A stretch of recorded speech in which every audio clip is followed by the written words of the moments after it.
আসসালামাইকুম প্রিয় শিক্ষার্থীরা, আজকে আমরা চতুর্থ অধ্যায়ের কিছু সূত্র নিয়ে হাজির হলাম। দেখো, যেগুলো না বুঝলে তুমি চতুর্থ অধ্যায় পারবেই না ইনশাল্লাহ। এই জিনিসগুলো যদি তুমি খুঁটিনাটি বেসিক জিনিসগুলো যদি তুমি জানো, তাহলে তুমি সূচক ও লগারিদম নবম দশম শ্রেণীর চতুর্থ অধ্যায় তুমি অনেক ভালো পারবে। আশা করি এই অধ্যায়টা অনেক সহজ, তো তোমরা দেখে থাকো। এখানে দেখো a to the power M গুণ এ টু দি পাওয়ার এন, এগুলো মূলত বেসিক। এই নিয়মে তোমার অঙ্কগুলো থাকবে, তুমি কিভাবে কাজ করবে, ঠিক আছে। এটা তো এখানে a to the power M গুণ এ টু দি পাওয়ার এন এরকম আকারে যদি থাকে, সবসময় মনে রাখবা এই দুইটা সংখ্যা যদি একরকম থাকে তাহলে তুমি একটা নিতে পারবা, যে বৃত্তিগুলো একরকম আছে। এ টু দি পাওয়ার, এই যে দেখো এর উপরে এম আছে, এর উপরে, তাহলে দুইটা থেকে একটাই আনবা, এগুলোর হলো বৃত্তি। আর উপরে দেখো এই যে এম, আর এখানে যদি গুণ আকারে থাকে তাহলে এখানে প্লাস দিতে হবে, এই যে এন। 2 নম্বরটা দেখো যদি ভাগ আকারে থাকে, যদি ভাগ প্রক্রিয়ার আকারে ঘাত থাকে, দেখো এখানে a to the power m by a to the power n আকারে থাকলে তুমি বিয়োগ আকারে লিখবা। তো এই দুইটা এ থেকে তুমি একটাই যদি নেও, উপরে এম আর ভাগ মানি মাইনাস এই এন। তবে এইটার আবার দুইভাবে লেখা যায়, দেখো সত্য আছে।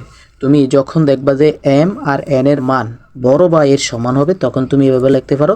আর যদি শুধু এন এর মান, মানে ছোটোটার মান যদি সবসময় বড় হয়, তাহলে তুমি এভাবেও লিখতে পারবা।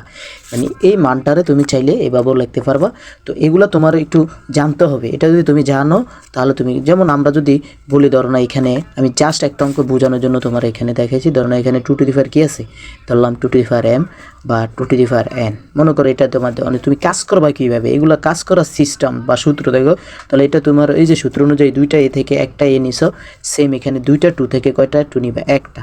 আর আমরা জানি এটা আছে কী আকারে, ভাগ আকারে, তাহলে এটা হবে কি বিয়োগ আকারে। তাহলে এই যে এম মাইনাস, দেখো এম মাইনাস কি এন, ঠিক আছে।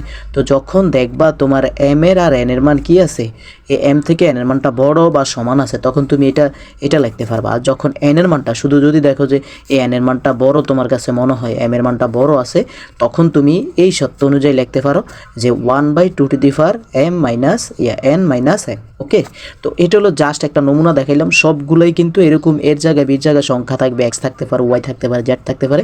তো এগুলো হলো তোমার বেসিক। আগে যদি তুমি এগুলো বুঝো, তাহলে ওগুলো তুমি পারবা।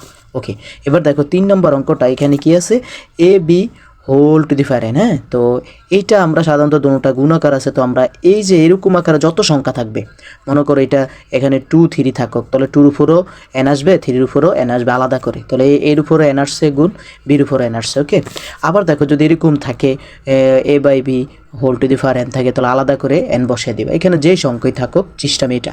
তবে সবসময় বির মানটা কখনোই 0 হবে না। এখানে যে বিটা থাকবে, মনে করো নিচের যে হর থাকবে, হরের উপরে যে ঘাত বা সূচক থাকে, এই বৃত্তিটার মান কখনোই 0 হবে না। এবার দেখো 5 নাম্বারটা যদি এরকম আকারে থাকে, a to the power m whole to the power n এরকম আকারে থাকলে দুটোটা একসাথে লিখে দিবা এ এম। তো এখানে ধরো 2 থাকুক, 2 দিয়ে দেবা, আর উপরে যা থাকবে তা একসাথে দিয়ে দিবা। তো আর একটা মজার ব্যাপার হচ্ছে, এরকম অঙ্কগুলো তুমি যখন লগের অধ্যায় 4-এর 1 আর 4-এর 2 করতে দেবা, তখন এই কাজগুলো তোমার জানা লাগবে।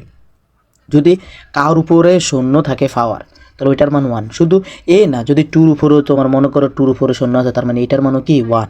তো 100-র উপরেও যদি তোমার কি থাকে, পাওয়ার শূন্য থাকে, ওইটার মানও কি 1। এটা মাথা রাখবা। দেখো তাহলে এর মানটা কখনোই 0 সমান হবে না, মানে 0 হবে না, এর মানটা কখনোই 0 হতে পারবে না এই সত্যি। আবার এগুলো কিন্তু তুমি এমসিকিউতে পাইবা, বহুপতি যে এমসিকিউ আছে না, এগুলোর ভিতরে দেখবে এগুলো আসে। আবার দেখো a to the power minus n, এটার আবার লেখা যায় কি 1/a two the power N. এটা মজার ব্যাপার হচ্ছে, এটা অনেক সময় এরকম আমরা কাজ করে পাবো লগের অধ্যায়। তো এটার লেখা যায় কি a to the power n minus 1, এটার 1/a লেখা যায়। মনে করো এর উপরে না, বির উপরে যদি থাকে 1/b লেখা যায়। তো এই যে তোমার মেন সূত্র হচ্ছে এটা, এইভাবে সাজানো যায়, ঠিক আছে।